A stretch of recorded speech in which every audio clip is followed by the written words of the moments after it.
Halloween forever.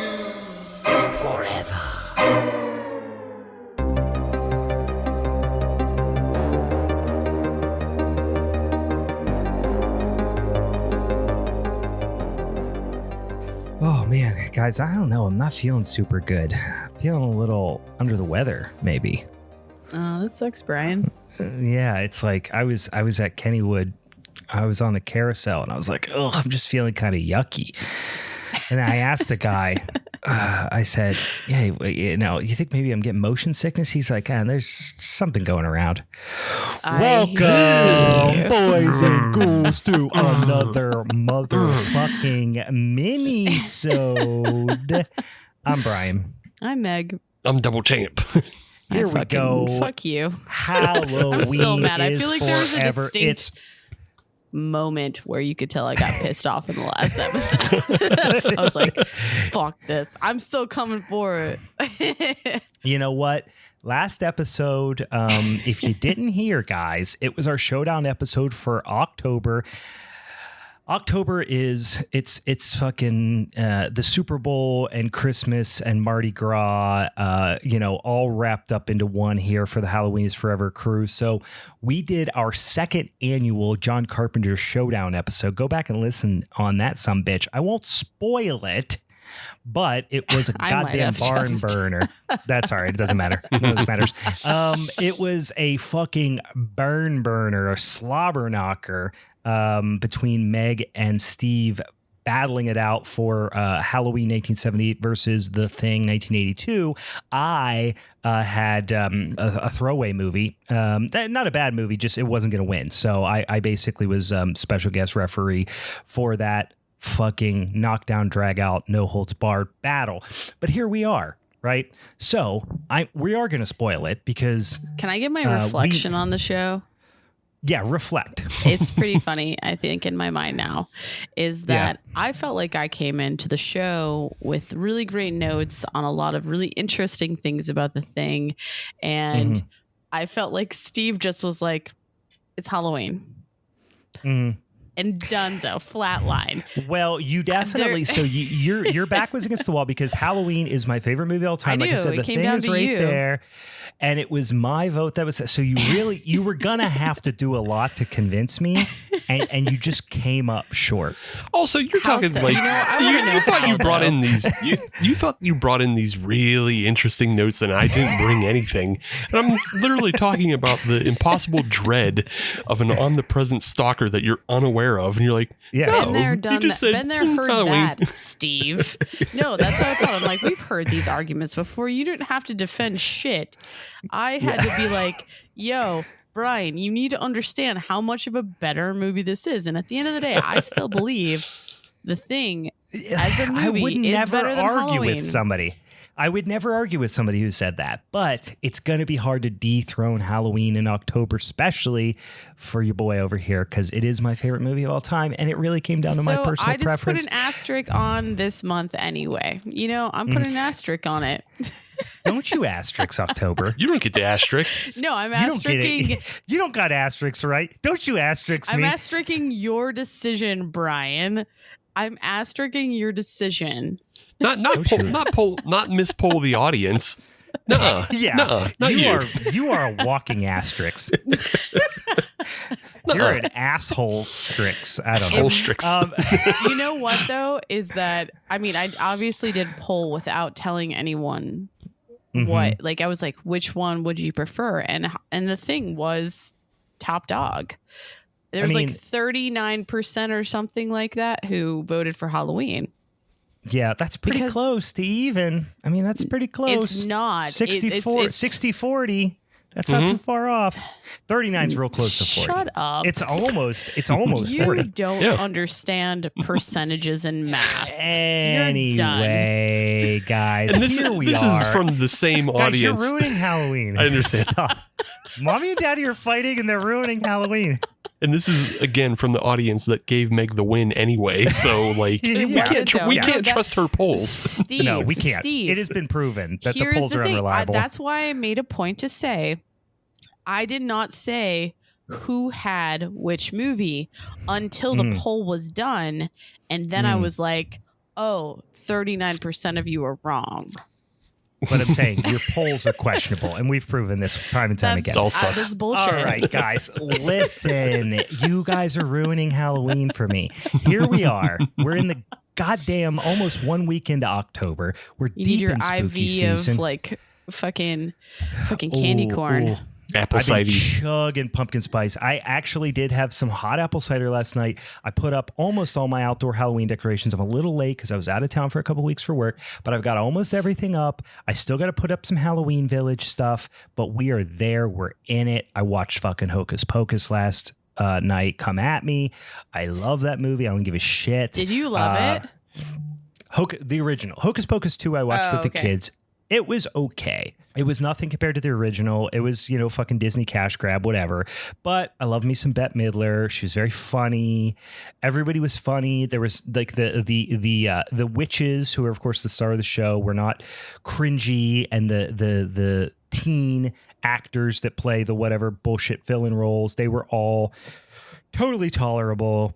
It was not quite as fun. There was no Gary Marshall in this one, which I'm a big, I always, that's my favorite scene is when they go to Gary Marshall and oh fuck, what's her name? Penny Marshall. Whose place is Penny Marsh? Penny. I couldn't remember Penny. Gary and Penny Marshall's house. They play the old married couple. I love that scene. Anyway, I'm digging into it. I'm watching fucking Nightmare Before Christmas. I watched Halloween. I've already watched a bunch of my fucking stalwarts and standbys. So we're deep in it. Now, back to the fucking nitty gritty reality that we're living in right now. Steve took it home again. He's the back-to-back champ. So he got to pick our punishment movies. And he actually took a little bit of additional liberties here and chose 2, like a real rat fuck. I asked. You said okay. Yeah, I did. No, it did make sense because the first one I'd seen, the second one I hadn't seen. We'll get into a second, guys. Pump the brakes. First of all, I do want to say, because there is a whole lot of new listeners that probably pop up this time of year. That happens every. We're Halloween's in the name, but go ahead and go follow us on the social medias. Halloween is Forever on Instagrams and the Twitters and the Facebooks and the TikToks and all that type of stuff. Suggest topics for us.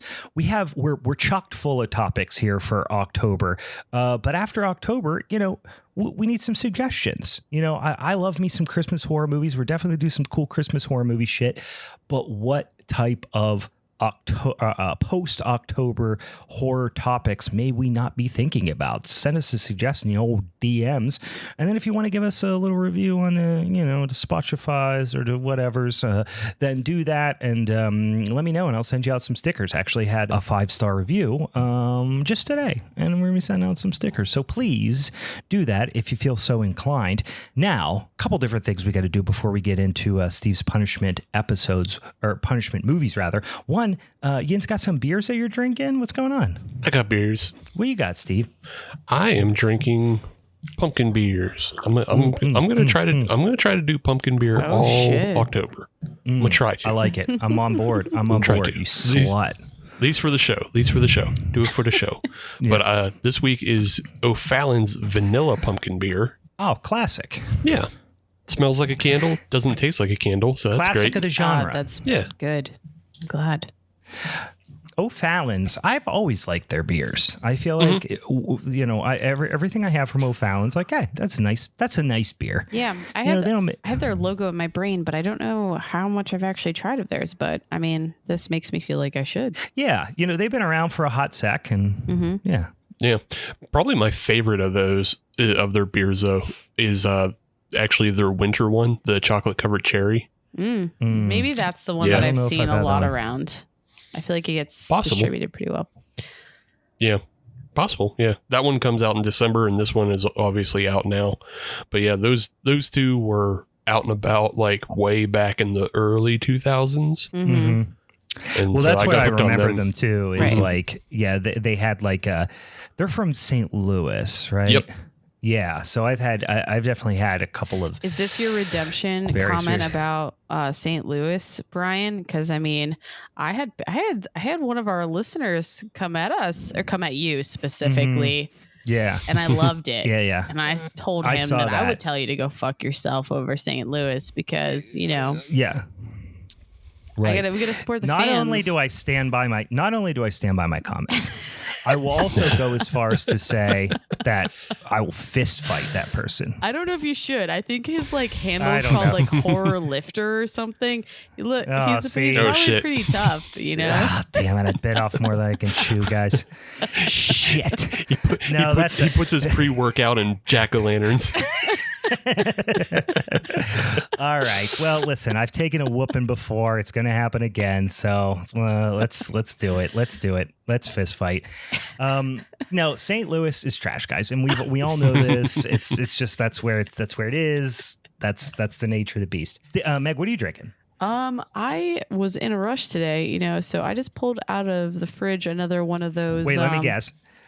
I mean, yes. Is it Iron Cities? I do have an Iron City here. I know you do, you goddamn swamp monster. I at least have a roommate who works for a respectable brewery and has beer in the fridge all the time. Yeah. So I have another Hitchhiker 1844, that old painkiller style. So just sipping on that, guys. Oh. Nothing crazy. Okay. But I think for the next one, I definitely need to get on this pumpkin beer train. I have not had one this season, but oh, really? every time I go to the distributor, I'm just like, I look and I'm just like, do I want to commit to an entire 6-pack of this? I need to find a good mixed 6-pack spot that has a solid lineup. Go up to the bottle shop. Go up to JR's in Rochester. That's true. I should do that. Live that JR's life. Yeah, live that JR's life. You can get all the good hard candies, all the jerkies.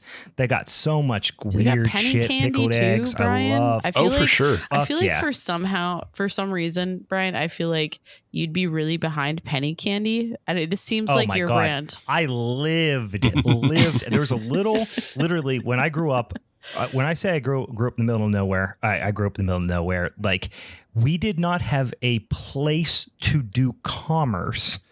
In our, people go like, oh, I grew up in a one stoplight town. Not only did we have 0.0 stoplights, we only had one place where you could go buy a drink. Wow. In Fombelle, and it was called Moncrief's General Store and Bait Shop. And did it have porn too? Because I feel like all of these things line up is usually there's a back room where you get porn too. But they did have no, they did not. Unless you're into worms. No, I know. I say that because there is a spot in my hometown that's like a bait and porn shop. So that's why I was like, in my mind, it's ingrained that that's a normal thing. It has to be called like We Be Baitin' or something. It's just double baiters. I don't think you need to be that punny about it though, because we're talking about porn. Like you're gonna go fishing, you're gonna jerk off, maybe on the boat. I don't fucking know. Yeah. I don't know what people do these days. It's probably more simple and is just Ricky's bait and bait. Ricky. Fuck Ricky. Yeah, no, Moncrief's, we used to go down there. I mean, they did have one of those little spinning shelves where they had probably 12 different VHS tapes for rent. A lot of penny candy. We used to go up there before we went fishing and grab some minnows and some Yoo-hoo and a Mr. Goodbar, and boy, you're good for the day. I sound like I'm 1,000 years old, but that's literally what we did. You look like you're 1,000 years old. Yeah, Brian. I feel like I'm 1,000 years old. Anyway, what the fuck? Oh yeah, penny candy. We used to get on there for the penny candy all the time. Love me some goddamn penny candy. Go to JR's, grab some pumpkin beers. May I suggest, again, I'm going to continue to champion it, and I don't even like this company, but I do like their beers, is Boston Beer Company. Oh, yeah, classic. The fucking Jacko, it's a fucking great pumpkin beer, and it's super sessionable. Their pumpkin beer and their Oktoberfest, I mean, I feel like if you're don't know where to start, there's still both solid options. There's a lot better Oktoberfests out there, in my opinion, but I will always champion Boston Lager when it's fresh. It's a fucking great beer. I don't care, whatever. Go make your fucking Truly, that's fine. They still make some good lager beers. There's some controversy there, but I'm drinking through an assortment of lovely fest beers. And my friend Charlie got me an assortment. He was in the kind of northern Kentucky, Cincinnati area for work. And he got me a lovely little mixed pack of seasonal beers. I just finished this one, which is 50 West Brewing Company. They are in beautiful Cincinnati, Ohio. And this one is called Wienermobile, like Vienna, like Wienermobile. Fest beer lager. It's like a very Vienna forward fest beer. It's fucking delicious. Honestly, it's really good. Now I'm on to Fall City Beer Auto Fest beer. This one is from Louisville, Kentucky. Not as good.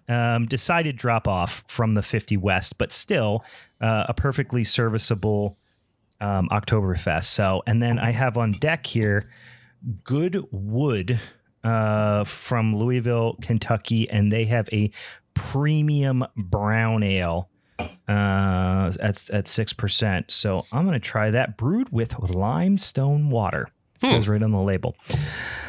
So we'll see how that sumbitch goes. So I'm just getting into a couple Two Tree beers. I have I'm working tomorrow, and then I'm off for a week on vacation. So you know what? I'm starting vacation a day early and slamming some goddamn beers. Let's fucking throw it back, bro. See, this is why you need the Iron City. You need to be shotgunning a beer before you go on vacation. This is like normal stuff. Let's fucking go. It's also October. We're partying every day. I almost forgot my other thing I was going to say, which is it's the first Minisode of the month, which means we're getting ready to draw what our showdown episode is going to be for November. I hate to even think about November because that means Halloween is over. But guys, we got to spin that damn wheel. Steve, you got that sumbitchin' wheel up?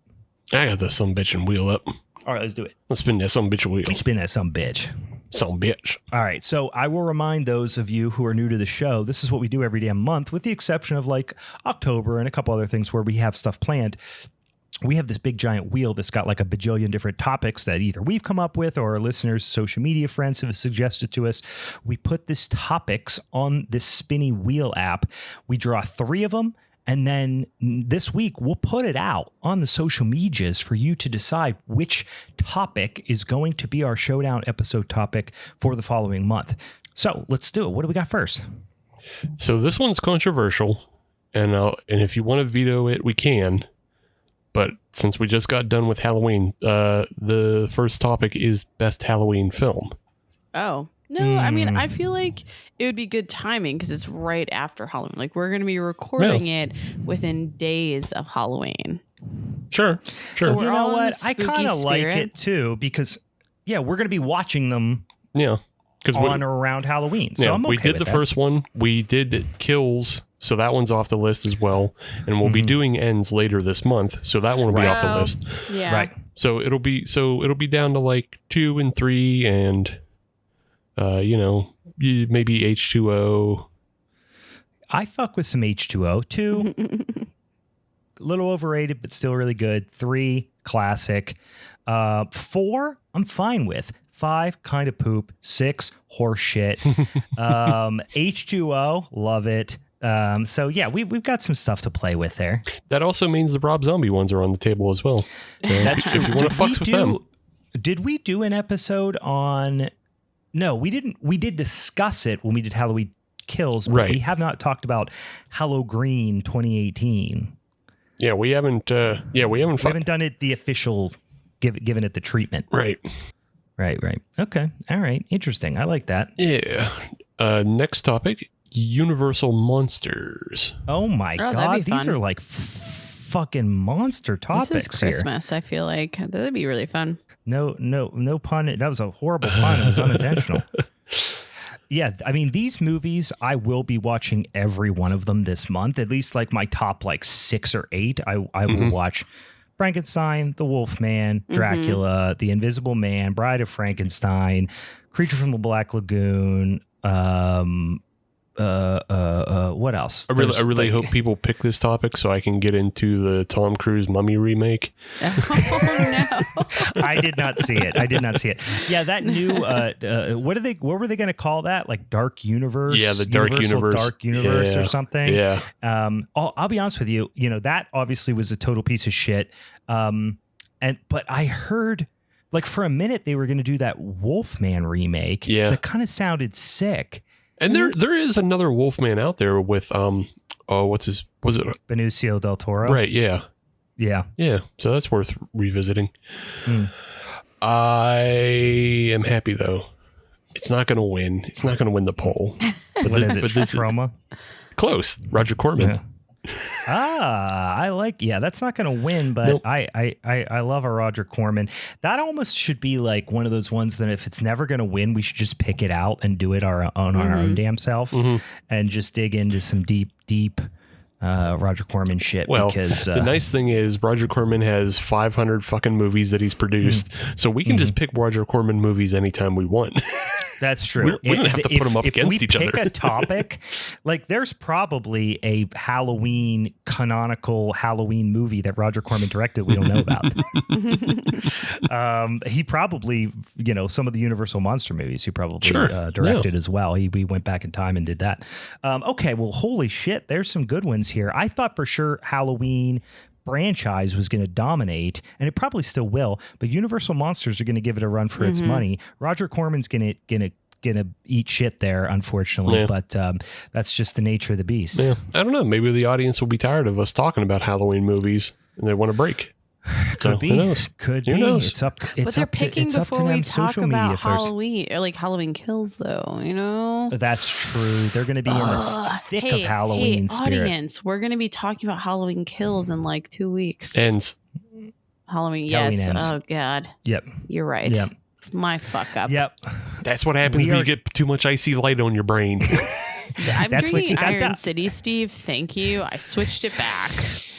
Yeah, switched it back because it's time to get serious. It's October. No more light beer. All right, let's fucking get into this, Steve. Tell us about these punishment movies that you selected for us. Indeed. So as we mentioned before, I did a double punishment film, and I picked CarousHELL from 2016, and its recently released sequel, CarousHELL the Second, from 2021. Yeah, let's be clear. You're not being coy and saying the second. It is literally called the second. The second, right, yeah. Correct. Yeah. Yep. Yeah, I'm not trying to be funny. They are. There's nothing to be funny here. This I had you seen, but until you recently, brought these to our attention, Steve. Had you seen this prior? I'd seen the first one just boop-bopping around on Tubi, as you do. You're right. Yep. And then I saw the second one also popped up on Tubi, and I was like, well, might as well try it out just to see where this goes, because the first one is so much like Thanksgiving, but in a worse way. It's like Thanksgiving, but it definitely has some like really heavy like full moon feature influence. I'm not saying it resembles a full moon feature, but you could tell it's heavily influenced by full moon features. No, I just have to say that I have to be very clear that you guys can no longer come at me regarding incest in films after this one. That's true. Steve's really got on the incest bandwagon with this one. Yeah. I look, I put a mark on the board. If we're still doing tallies, though, Meg has 5 and I did 1. That's true. So Meg's got 17. Yeah. You're at 1. I'm still holding strong at 0. But I mean, on a long enough timeline, Brian will also put some incest on the board as well. So it just happened. Probably. That actually should just be a whole topic. Yeah. Incest. It would we make just me immediately too get flagged. No, absolutely not. I will say, though, the one thing that stuck out to me, obviously, is when watching the first film, one of the first things that pops up in that is the Woodland Highland fucking park that was in North Park. And immediately you go, oh, this is hella local. Yeah. So just to dive in real quick, both CarousHELL movies were directed by Steve Rudzinski, and they were filmed in the Pittsburgh area. Here's a funny thing, which... I didn't catch that at the first, but I'm not from here, so I didn't really know the park. However, I already told you guys that when we get deep into the movie that I recognized someone that I knew personally in the movie. And I was like, I need to confirm this. And then when I went back to the last time I talked to that guy, it was probably a few years ago when I was still doing Brutal. And like he gave me Steve's number at one point. I think it was like trying to like, or it was either that or the Art of Madness, like serial killer art show that I was doing. One of the two. But yeah, no, that was the moment I was like, no, this is here. Okay. One of my favorite you had things your brush. from that. Yeah. That scene, well, two things, I guess, from that scene. One, in the park, it features one Mr. Ben Needles from Neon Brainiacs, which is a show that I love, which is another, Pittsburgh area horror related podcast. But also in that scene, when they're like near like, it looks like a baseball field maybe in the background or whatever, and they're doing their like little picnic and stuff. When they pull out, like they kind of, pull back the shot a little bit, you can see in the field clearly that somebody had like done a bunch of donuts in the field and tore it up, but it had grown back. But you could still see like where the grass had grown back because somebody was doing sick donuts in the field. Yeah. I really want to make the joke that, Brian, there was no pulling out in this film. There wasn't. There wasn't. In fact, the second movie would even suggest that was exactly what happened. Yeah, it's completely based on the fact that there wasn't pulling out. Yeah. This movie, same thing. I stumbled upon this movie, and I might have even heard them talking about it on Neon Brainiacs, and I watched it on Tubi. Really got a kick out of it the first time. Remember, like, Cowboy Cool is such a fucking great character. It's so funny. It's so dumb. I love it. I expected Spoiler Cowboy alert. Cool to be at Idlewild. Yes, he seemed like he would be at Idlewild or he would be at like Geauga Lake or something like that. But I was disappointed, spoiler alert, to not see Cowboy Cool come back around in the second movie. Yeah, big shame. But I guess they make mention of him. They reference him. He does. Yeah. What would he have done though? I think would have been really hilarious if he was like the pseudo dad and then was like the stepdad. That would have been a really fun angle. Yeah, so I won't get ahead of it, but yeah, it was definitely, the second one was a weird directional shift from the first one. I mean, the whole thing is weird. It was like an origin story of sorts, It was like, where did this all come from and where are we going? Yeah. So let's get into the first film quickly, and we'll just run down it's a very simple plot. The film's only like an hour and 10 minutes, but it's the simple plot of there is a carousel horse in the park, and that park is the Woodland Highlands Park that's up in North Park. And it used to be like, it closed in 2019, but it used to be like a mini golf course and had like skee ball and all kinds of other shit going on in there. Oh, dang, they got skee ball? Yeah, well, they had skee ball. It closed now. Shit. Yeah. I fucking love this skee ball. But yeah, they had a carousel up there, and the carousel includes Duke, who is the only sentient carousel unicorn for some reason. We don't know in the first film. And then we don't know how he got there, even. Yeah, we don't know how he got there. We don't know anything. But what we do know is some fucking little kid in a fedora wipes his boogers all over the horse. I fucking hate my life. He reminds me a little bit of young Michael in the first Halloween, Zombie Halloween, a little bit. Yeah, a little bit. I know something about him. Maybe it's like the greasy long hair. It's the longer hair, yeah. I feel like that was also a character like that. Like they always made that little brother be so disgusting. Oh yeah, in so many films, we've probably seen that trope over and over again. He just was like, gross. Dude, he's housing those pancakes. Yeah, all he wants is food. He's probably horny as fuck. I mean, he's not horny. Boogers. He's just in the food and being gross.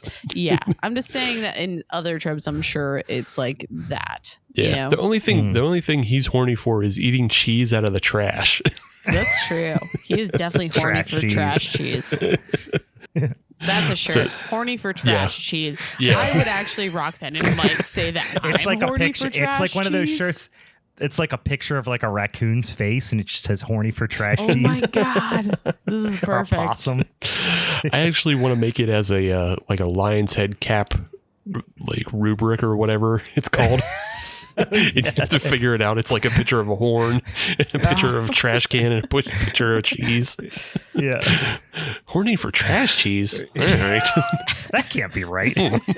But yeah, after the kid wipes his boogers on the unicorn, Duke frees himself from the carousel and goes on a killing rampage as he chases this kid across western Pennsylvania, I assume. All I want to hear is murder! All the way from Butler County to Lawrence County to Allegheny County. He's a traveling man, rambling man, if you will. From Butler County to possibly Fox Chapel. Probably Fox Chapel, actually. That's probably where all these kids were. We know how those types are. Yeah, that's where the house For party those who was. don't, it's like our hoity-toity, Allegheny County folk. They're all rich and dumb. I say that with my family having grown up there. I say that with respect. That's where the Allegheny 1% lives, which is still probably like the 10% of America. Yeah. You guys got to come out here, live that real life in Beaver County. Oh yeah. Live in the bottom 10th. That's where we get real out here. Yeah. We got penny candy. Yeah. We do have penny candy. That's actually when you pull into Beaver Falls. That's what the welcome to Beaver Falls. We have penny candy. That's what it says on the sign. I'm sold. Half off penny candy. We got penny candy and Fent. Be careful. Oh, no. Watch out. Be careful. Watch out. For Careful both now. cases, first hit's free. Yeah. Careful Oh now. my god. Hey, you just want a little Swedish fish? Mm-hmm. Or you want to lick the goo off his fentanyl patch. Oh my god. I got patches. Oh, shit. Opioids. Oh, opioid. Oh, epidemic of drug abuse. Hey, let's When be will you real. stop This being is a very funny? serious issue, but we can make fun of it. But also, don't do opioids, please. Yeah. Yeah, it's bad. They're bad for you. Yeah. Fenty Turns for out they're everyone. bad for you. Don't get into that stuff. It's bad. Yeah. So there's not too much else to this movie. Like it paces itself out as just kind of like a slasher film, but like it's just kind of quick about how it goes about it. There's not much rhyme It's or very reason. jokey.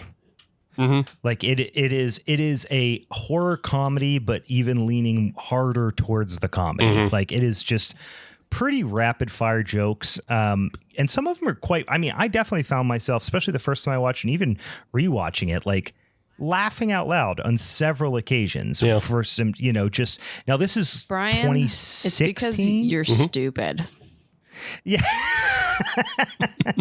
It might be. But here's the thing is like, it's from 2016, but it's kind of got the sensibility of like 2006. Yeah. Yes. You know what I mean? Mm-hmm. Like it's like, super, it feels like a parody, like a low budget parody of a parody movie. It absolutely, it absolutely feels like something that would have gotten made in my film school. Not like a real film school, but at Penn State it would get made there. Yeah. Real film school like is where you get. Yeah, it's not NYU. No. Let's say, not that kind of film school. Real film school is where you get, there is a strange thing about the Johnsons. Yeah. Penn State film school is where you get CarousHEll. So Which Carousel, kind of yeah. incest do you want? Yeah. Real Right. serious or Canadian, French, jokey. or Yeah. There is, I'll tell you what both of these movies have. First of all, horse score through the roof on both of them. Top-notch horse score. Yeah. It's technically a unicorn, but unicorn is an Equine. It's a equestrian, magical horse, equine Steve. You animal. can't Right. come at me. A unicorn is a magical horse. Okay. He just said it's equine. Yeah. No, it's equine. It's you but I'm referring to him resharing my post on Instagram and telling me that it's a unicorn. I'm like, you son of a bitch. No, Which is a reference to the movie Meg. That's I fine. didn't listen. I'm No, not getting in the that's middle of fine. you guys' social media beefs. Me and Steve are just gonna start beefing on Just Instagram. beefing on the Hey, Instagrams. Follow IG Halloween is beef. Forever for Steve and My's beef regarding horses and unicorns. They're all equine. I get it. But it's a reference. horse. It's a reference to the movie because they say horse all the time, and then he corrects them and says, "I'm a unicorn." Right, Yes. right. Whatever. I do kind of Wait, can we talk for 2 seconds between- while we're talking about this? Sorry to cut you off, Brian, but I want to talk That's about right. how that one chick is so horny for the unicorn. Oh, yes. Well, that's what I was just about to say is both movies have unexpected, gratuitous sex scenes, but soft core.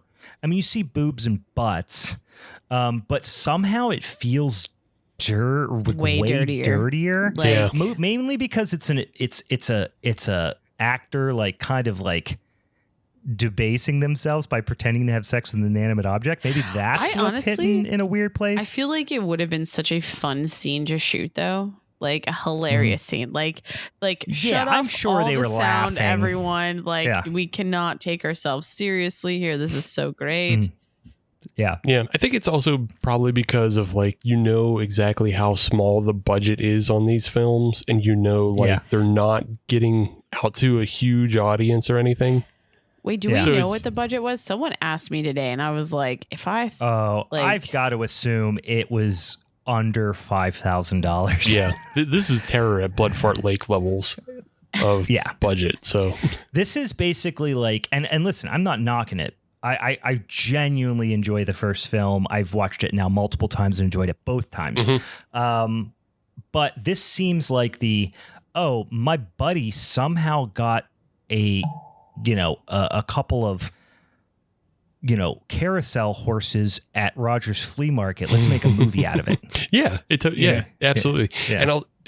I'll say, like, even though the budgets are very small on both of these films, I feel like the first one's got to be 10,000 or under, and then the second one I know for sure did raise like at least 10,000 on their Kickstarter. Yeah, the second one, the production value you could tell was a little bit up. Also, the quality of the acting in the second one went up a little bit. Yeah, quality of acting, quality of effects, but you can tell in both movies the majority of the budget goes to effects because like the practical effects are actually pretty decent and they're fun in both of them. Yeah, especially in the second one. My favorite one was it was a complete non sequitur kill, but it was like the first time that Duke is out with his son and the like shitty Karen lady at the park says something to him and then he goes and sticks the pruning shears in her eyes. I thought that was pretty well executed. It's just Brian reliving the burning again. Yeah, pretty much. Anything with shears is just a real trigger for me. The one other thing I'll say about this movie, some real quality boob work in both of these movies. Some real quality boob work. Between the young lady who's boning the unicorn, which I really thought like the whole like brony thing was pretty funny. Yeah. And that scene, even though it does get like fairly gratuitous with the sex with the girl with the nose ring, it's still a very funny concept. Yeah, and she's got some great lines that she's like turned on, but she's horny for unicorns. Her and her boyfriend are like brony types. And again, some great boobs. And then the second movie, the main Nazi woman. Some great boobs, and she also is the writer of the script. Oh, that's great. Okay, yeah, she's the co-writer on both films. You know what? Good for her for saying. You know what? Had other people, show their privates in my movie. I'm popping them out too. Yeah, good for her. So that one, it doesn't feel as exploitative in the second one because she wrote herself to do that. Yeah, that's so true. I didn't realize that. Yeah, you can feel good about those anytime you want. The first, listen, I felt good about them for a couple of reasons. Actually, 3 reasons. Should I exit the room right now, guys? No, you can talk about them too. She had great boobs. She had great boobs. No. I'm always here for a great set of tits. You know what I mean? No. The first film, just to cut back to like the effects going on.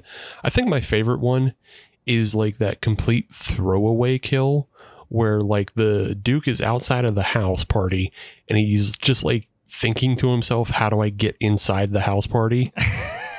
Yeah. And then this dude comes up and asks me, he's like, are you a talking unicorn? And then he just splits his head like right now. I found a plot hole, boys. Sure. Okay, sure. For second film. Wait, hold on. Here's my surprise face. Shut up. Got her. Second movie. Gotcha. Duke can open doors. First film, Duke cannot open doors. He waits for the incest couple to open the door. Yeah, but that's like called character growth. Yeah. No, but it's the opposite. It's like he was when he was younger. It was OG Nazi time. That's true. Technically, it was like was it part of the prequel throwback section of the movie. Okay. I see. So it's not in the future when he's with his son. It's these are unimportant things, but somehow stuck out to him. I was like, he couldn't open a door. Did he get lazy? Did this carousel of all the things that are happening in this, I do find it very interesting that that's the thing that's stuck in your craw. How can he open doors in 1944 when he couldn't open them in 2016? What, did he have thumbs? He had hooves both times. He couldn't pick up pennies. He couldn't I don't know. Maybe he has osteoporosis. What? Shut up. Maybe he has osteoporosis. It's rampant among horses, Meg. I surprised you didn't know that. Horse gal. He's got hortharthritis. Horthrithritis.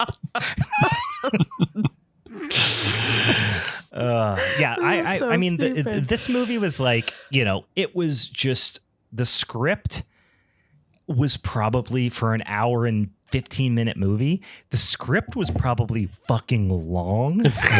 Like they're changing settings. They're moving from like fucking room to room. There's always there's a lot of characters. Yeah. There's a lot of dialogue. I'm like, this script was probably like 60 fucking pages. What I did learn though was that the guy that I ended up knowing who was in the film said that Axe character is in other of Steve's films. Is what he said in the message. And I was Axe character. The one who isn't he the serial killer that's at the party just by coincidence? Yeah, when they're playing, Never Have I Ever, and they're like, never have I ever killed someone or whatever they said, and it just like pans to him, and he's just like puts his finger down, and slyly takes a drink. Yeah. Yeah, this movie's great if you just like throw it on in the background. Yeah, at like a party, because like you don't have to think too much about it. There's, like you said, there's a lot of just characters talking, and sometimes it's funny, and sometimes it's just padding, and sometimes it doesn't work. Like some of the jokes they went back to the well one too many times. Like the one girl who she was fine and she had some funny lines, but the one she kept doing the hashtag this, hashtag that. Yeah. Like that was that one going back to the well a little hard. And again, it was probably written in like 2015. But I still feel Twitter, like it was like perfectly campy. Then. And I don't know if that would be like their goal, but it felt like perfectly campy for the idea of this film and you needing that type of character. She was such an extreme caricature of a character we've seen in so many of these type of, serial killer crazy like films and stuff like that. Right. And also the boyfriend who's like the super douche with the multiple collars and the sideways hat. How is it not also sidebar? How is it not uncomfortable just to be like macking with your boyfriend right in front of your little brother? Like in a very like it was so excessive. And I was just like, I'm really uncomfortable. I'm really uncomfortable for that kid. But it also added to the humor of it all. You know what I mean? Mm-hmm. Yeah. Yeah. The whole thing was like, it was a big kind of, I don't want to say sitcom-y, but cartoonish. Everything was very cartoonish. Yeah. I mean, it's not like they don't know what they're making. So like it's hard to like really give this movie like a review of like, oh, it's so terrible. Like you'll find like 1-star reviews for this on IMDb. But that means you didn't get it because like they know it's bad. Like it's meant to be a schlocky, funny horror movie. Mm-hmm. And it did all of those things. It's like Blood Fart Lake. Yeah. Like they didn't set out to make the next fucking A24 feature. Right. They just wanted to make a goofy, funny, bloody horror movie. Right. They wanted to have a little fun and like practice their special effects, with like, give somebody an opportunity to practice special effects because this works fantastic as a reel for anybody who wants to, get into, practical effects on a bigger budget. So, Sure. And then you just have fun with your friends on the weekend and fucking eat pizza and play with a horse. Yeah. Yeah. And it's like, it's so that like, that's charming for you to talk about it that way too. Like it is when you make that play shit. with a horse. Yeah. Yeah. It's, I imagine they had a fucking blast making this movie. And also it's like, I mean, I like that it was it was clearly very self-aware. Like the horse would literally like break the fourth wall on occasion and just say stuff about like how this doesn't fucking make sense or whatever. Like it was all written very, very tongue in cheek, obviously. The one I didn't like though was when he starts the movie off and he's killing people and he's using like a tagline and he's like, I guess you can catch a ride in hell. I didn't like the fact that he called himself out for saying in hell. Just keep the in hell joke going for the entire movie. Just like because he goes like, I got to get better at that or whatever. Yeah. And later, I thought it was really funny. I genuinely laughed at the second movie, which I did not like as much as the first one. But the second movie, when he kept doing the Reich jokes. That's funny at the end, Yeah, that was good. He just kept doing it over and over and over again and never acknowledging it. And it was funnier because he never acknowledged it. Yeah, so, I mean, I guess we can move to the second film. Let's wrap up the first one. He kills everybody, and then he also eventually kills the kid by running him down. Which is such a brutal, like he's like, you put boogers in my eye, I'm gonna fucking kill you. You know what? I would say the same thing to a kid. Smashes his hat, like his skull too. Yeah. Like it's so brutal. Yeah, they're just like, and you can tell it's a Pennsylvania back road, but they're just on a Pennsylvania back road running over a dummy with guts and brains coming out. And it's gruesome and it's great and it's daylight and it's just so funny. It's broad daylight and it's a unicorn smoking a cigarette driving the car. It's so dumb.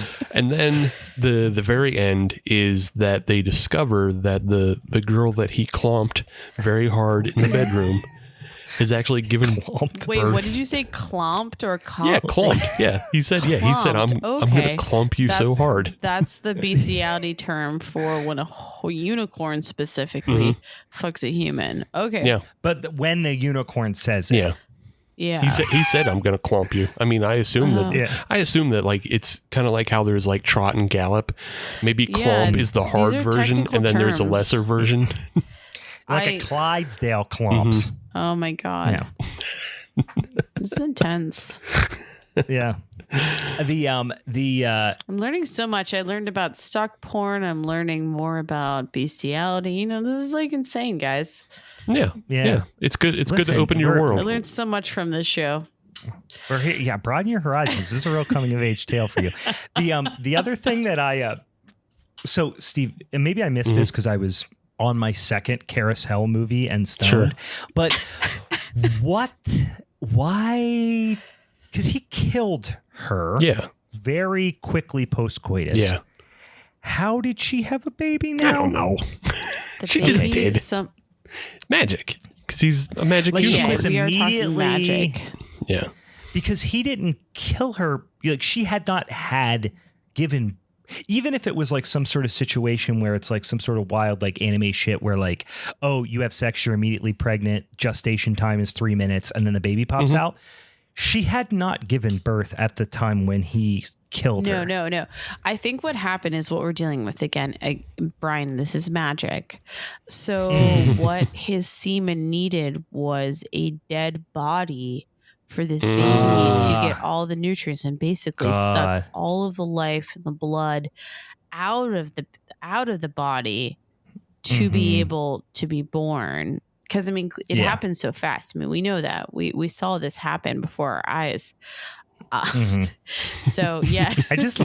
I love that you're treating this with such a degree of gravity. Yes. I do appreciate that. It's an important part. Meg's drawing diagrams. She's got a fucking dry erase board out. She's drawing diagrams right now. She researched unicorn lore and knows what happens when they impregnate a carcass. Like, listen, the unicorn embryo processes glucose at a much faster rate than human metabolism. She's drawing fucking medulla oblongata. Actually, unicorn babies ferment. They don't gestate. They ferment. Their unicorn babies have more in common with kimchi than they do human fetuses. They're like a SCOBY. There's so many quotable lines going on right now, guys. They're like a SCOBY. Unicorn babies are SCOBYs. Yes, that's what I said. Yeah.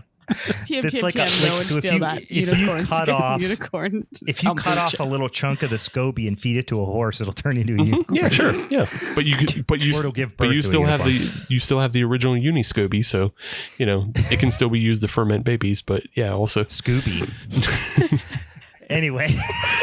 Anyway, the second film is built off the premise that baby lived, and yes, that baby lived and is a plushie. Yeah.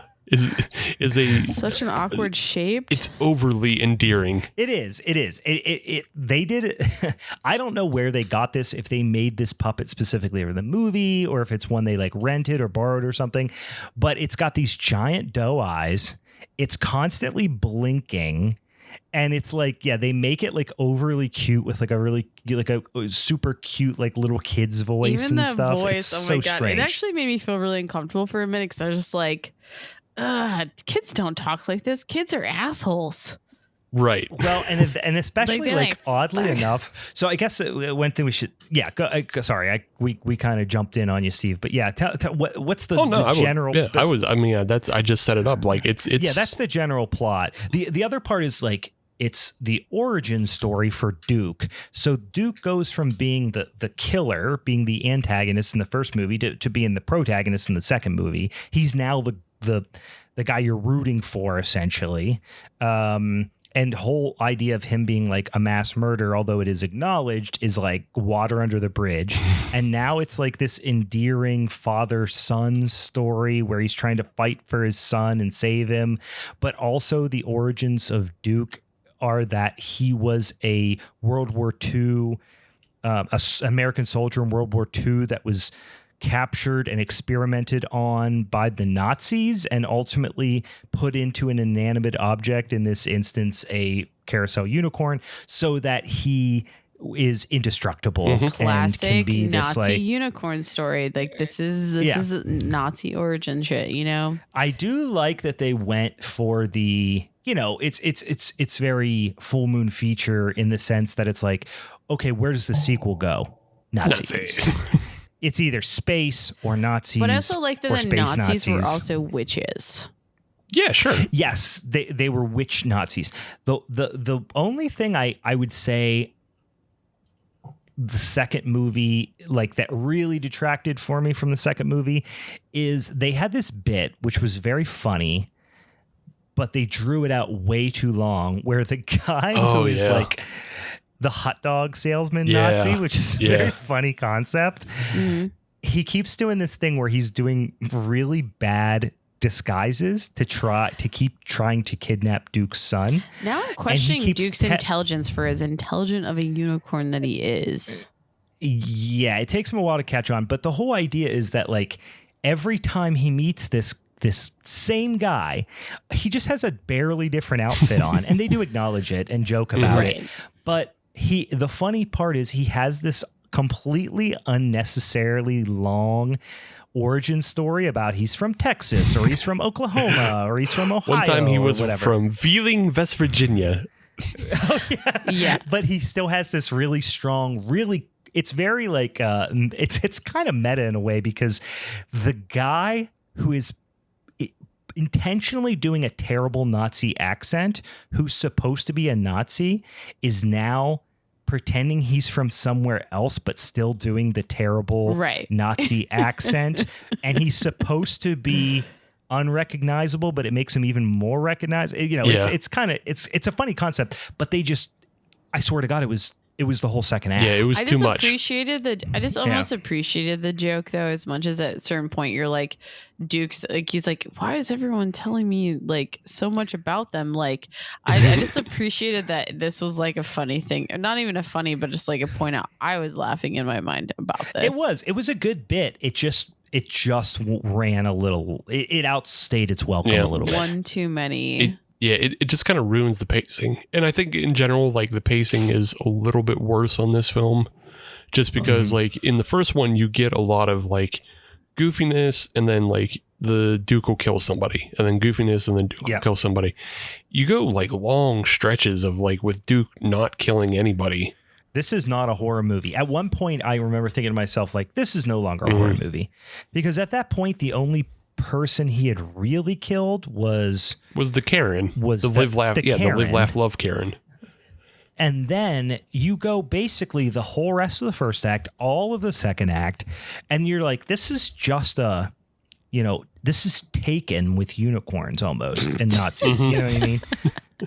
And it's not like, and like you get this montage between him and his son, and like it's funny. Like there's funny bits because like still like Duke in all of this is inanimate, and then his son is like barely animate.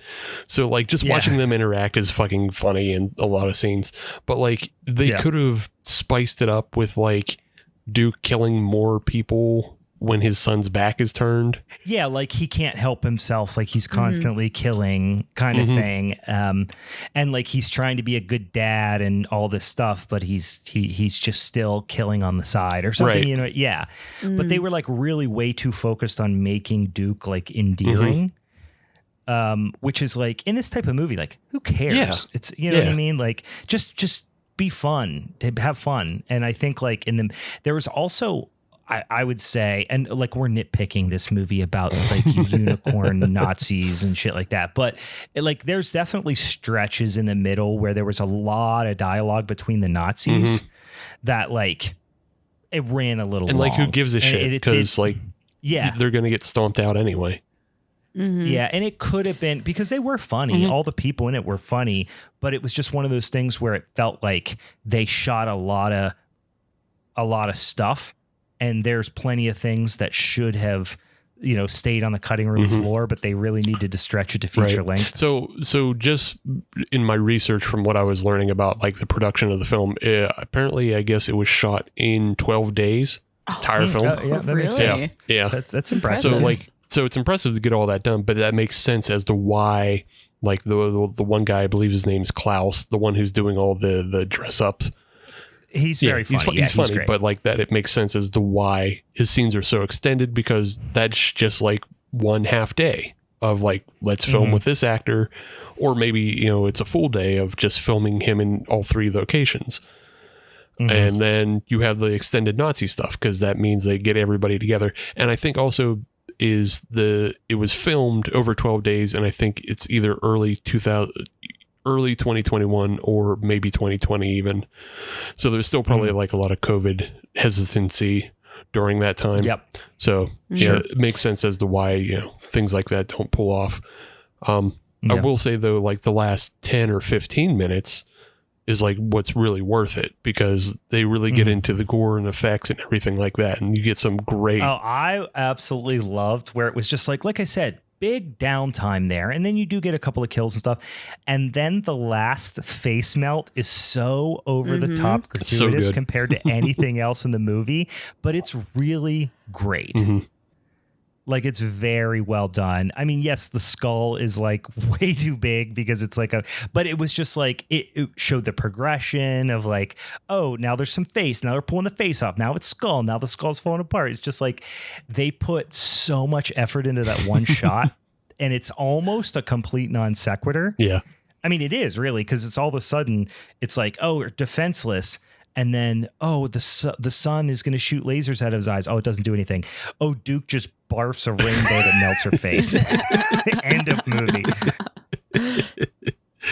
Classic. Yeah, classic stuff.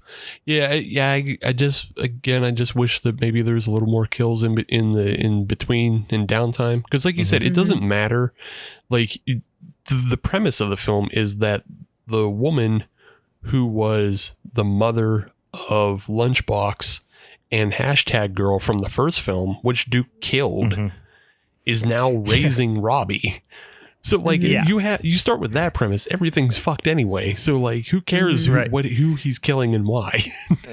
Yeah, who cares? You don't need to close any holes. Yeah. It's already fucking Swiss cheese. Don't worry about it. You don't have to make him endearing. Like he can just be like the Punisher. He kills bad guys. He ran over a child's head in the first movie. You don't need to make him a hero. You don't need to make him a war hero, anything like that. Yeah. But it's weird. I do. I'm curious. The woman who played the mom of the 2 kids who die in the first one, Hashtag girl, and I think Larry is his name. It's Larry and Lori.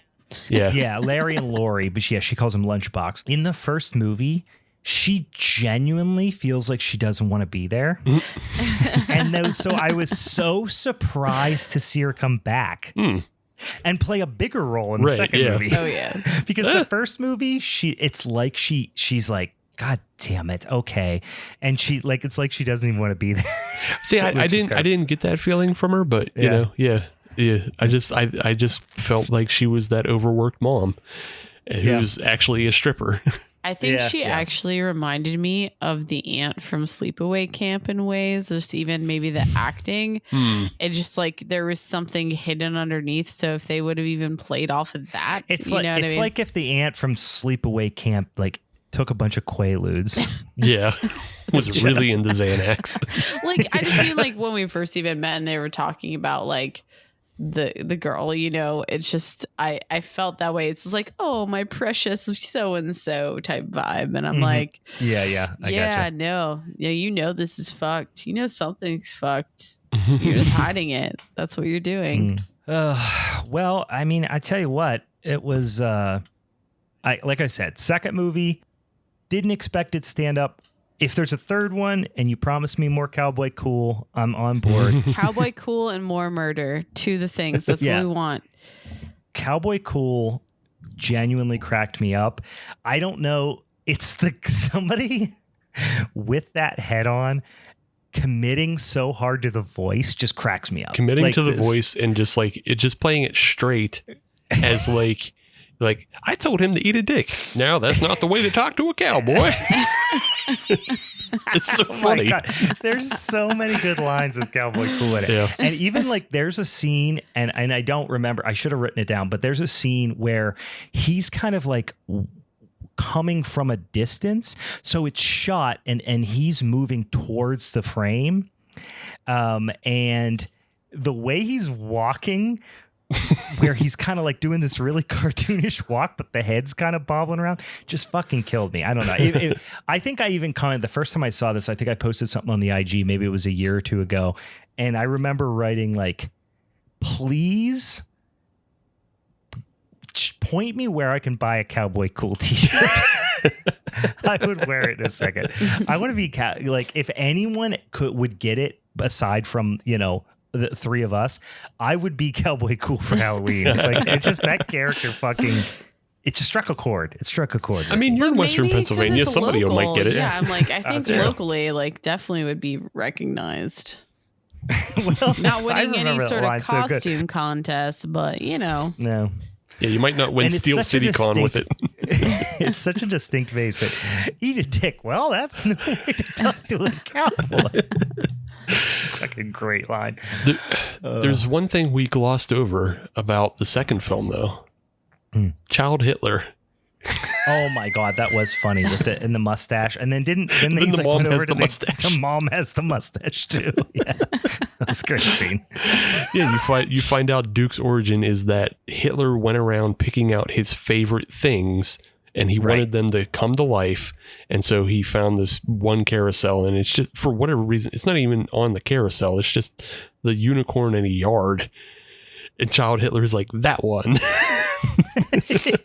Yeah, I also I kept waiting for all the other inanimate objects because he kept alluding to like, I know there were more, but I don't remember what they were. I just want that to sort see of stuff. A room of like them all in cages, or like a room of like Gremlins, a Gremlins lab type scene. Yeah, like Gremlins 2 lab, or like or you just go into the room and then there's like, it's Duke, but then there's also like an inanimate toaster and an inanimate fucking, you know, whatever, shopping cart, you know, something like that. Like I have a vision of a scene that, and maybe I can just email it to Steve and just see if maybe he can put it in.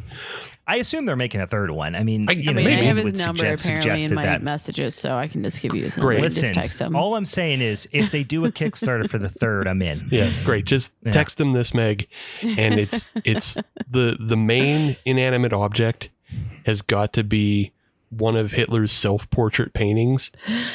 That's the leader of the evil inanimate objects. But then they're also just having a rally in like a brewery with the flag behind it, like the whole beer hall blitz thing Yeah. going on. Yeah. And it's just it's a shitty painting. Like, it's not even a good one. It's just like a stick figure with the mustache, and that's the leader. Yes. Can there be like a stick wiener though too that still dangles? Yeah. You know what I mean? Like, It's a big, But like it's a really big tiny one. one. No, he would have painted a really big he one. drew it himself. Yeah. Yeah. So it would be a giant, comically yeah, it would large. hit his knees every time he walked. You know what I mean? So that's the leader, and then he's just surrounded by toasters and teapots and other goof shit. like it's Beauty and the Beast. It's like a fucking little teacup and a fucking candelabra, and And they all have swastikas. except for with swastikas. Yeah. No, I like this. Please this. text that. Please make that happen for the third movie. Cool. I'm gonna just send this episode to him. I'm gonna be like, Thank you. P.S. I That's all love I you. need. P.S. P.S. Thank you. Yes. So I guess that's not going to come next though, because what's coming next from them is the Amityville Christmas Vacation. Hey, Christmas is on its way. I'm on board for this. Wait, when is this? Tell me more about It's listed as 2022, so it's either out or coming out sometime this year. And it does feature the return of Ben Deedles, so he's back. Hey, love me some Ben Deedles. So, yeah, I guess be on the lookout for that from them. Invite us to your screening. We assure you will be assholes. We will 100% do an episode on it. And how could a film with that title not be an absolute fucking blast? Yeah. It's pretty funny because on the IMDb, the recommendations for this are beneath it are CarousHELL and CarousHELL 2, obviously. Sure. But then Amityville Thanksgiving, which they have nothing to do with, and Amityville Karen. They're just grinding Amityville into the dust. Jesus. Amityville Karen. Let me read real quick. Amityville Christmas Vacation. This is the synopsis on IMDb. Wally has won a vacation to sunny Amityville. While there, he has met a woman, a ghost woman. Can the spirit of Christmas bring these two opposites together? So it does sound like it's almost like a Hallmark Christmas movie type of horror thing. And I'm fucking on board. Let me see. Is there a release date? I don't see it. All right. Listen, shout out. Release date. September 19th, 2022. Oh. So it was released. So we have to figure out where the hell we can find that movie. If anybody knows where we can watch Amityville Christmas Vacation, hit your boy up, because we are definitely going to talk about that. There's a trailer that released 2 weeks ago. Steve Rudzinski released a 56-second trailer on YouTube, but 2 weeks ago. So it's coming soon. Out there. It is out there. So get ready for that. That's going to be an episode. Let's fucking go. Any final thoughts on CarousHELL or its illustrious sequel? No. I was talking to a lot of people about this movie and that I had to watch it. And everyone was suggesting that I also watch Rubber. Have you guys seen Rubber? Yeah. Rubber's great. Yeah. I've Rubber's heard, great. they're like, it's pretty hilarious. Like pretty. It is. It's funny. It's super clever. It's and I don't mean this in a derogatory way. Rubber is a much more polished film. Okay. Yeah. Yeah, like it's certainly a low budget, like indie horror type of thing, but it's on. I would say it is on a different level of production value compared to this one. Yeah. Like Rubber had a budget, even though it was a modest one. I'm sure it had a more substantial budget. Yeah, it probably had to be a budget of I think $1 million or so. But like I was going to say, maybe Really? $500,000, Oh, 750,000. It's like a big one. it's a fairly well financed small independent movie. yeah, Okay. and it's basically because like the director of that film is Quentin Dupieux, who some people know as Mr. Oizo He was like a French DJ back in the 90s. Like if you saw the video for Flat Beat, you would recognize it immediately because it's a little orange puppet boy, and just you would recognize it. I'm sorry. Okay. but yeah, he directed a number of films. Rubber was one of them, and then he has a couple other ones called like Wrong and Wrong Cops. Check out both of them. They're both weird as hell and like very bizarre. Cool. I have to check it out. I saw Rubber. I remember really liking Rubber, but yeah, that was like a small indie production, but like CarousHEll is like what you would refer to as like a micro budget or a zero budget movie almost, like, they raised some money on Indiegogo or whatever, but it's like, this is really a shoestring type labor of love type movie. Both budgets for this film probably fit into the budget of the Bigfoot movie. Possibly. I bet you're right. We do need to revisit and watch the second one. So yeah, we haven't got to the second one of that one yet, but we'll get there. We need to bring Ben back. Yeah. Somewhere Ben's ears perked up, like he thought, or he saw the bat signal, the squatch signal in the sky. Big old foot in the sky. Big old foot in the sky is the best way. I love it. All right, guys, listen. Do not forget, I forgot to mention at the top of the episode, but just because I forgot don't mean you got to forget. We will be doing another live show. It's going to be a very Halloween-centric live show on the 29th of October at Hop Farm Brewing Company in beautiful Pittsburgh, Pennsylvania. Last one we did for May Day was an absolute fucking blast. So come on out. We're going to be all dressed up. It's going to be Halloween weekend. We're going to be fucking rock and rolling. We're going to eat we're going to mushrooms and huff paint and get fucking wild. Yeah. Oh yeah. I planned it. I've got all my affairs in order. Perfect. I'm planning on being DED dead after that night. So yeah, it should be a lot of fun. So go ahead and plan on that, and more details to come. But that Saturday of Halloween weekend, going to be a goddamn blast. Also, keep an eye out. If you haven't already, go follow us on the social medias.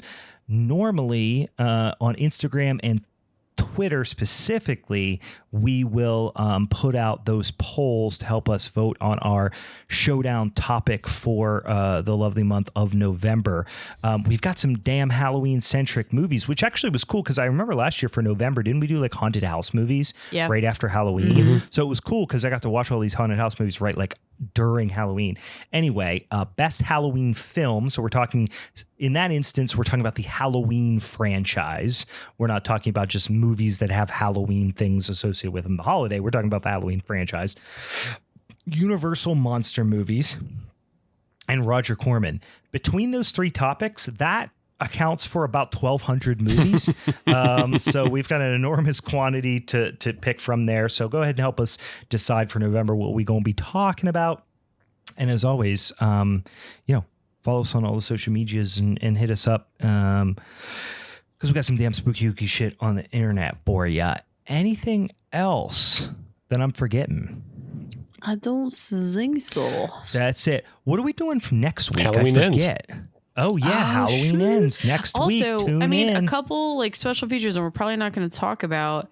Well, let's like call it some really fun shit that's happening. You already watched Hocus Pocus 2. We already watched the Hocus Munsters. Pocus 1 that came out 30 years ago. It's great. I told you guys you need to watch the Munsters. I am going to watch the Munsters. I actually might watch it. Oh man, I had such a fun time with that. It looks fun. I was a huge fan of I used to watch the original on Nick at Night all the fucking time. So I'm going to watch it. I actually might watch it right this damn second after we get off this here. I would say I did watch it, and I would say, Brian, actually watch it with your kids to see what they think about it. Oh, it's not going to freak them out. Not at all. No. It's campy. It's fun. I want to know if they find it funny.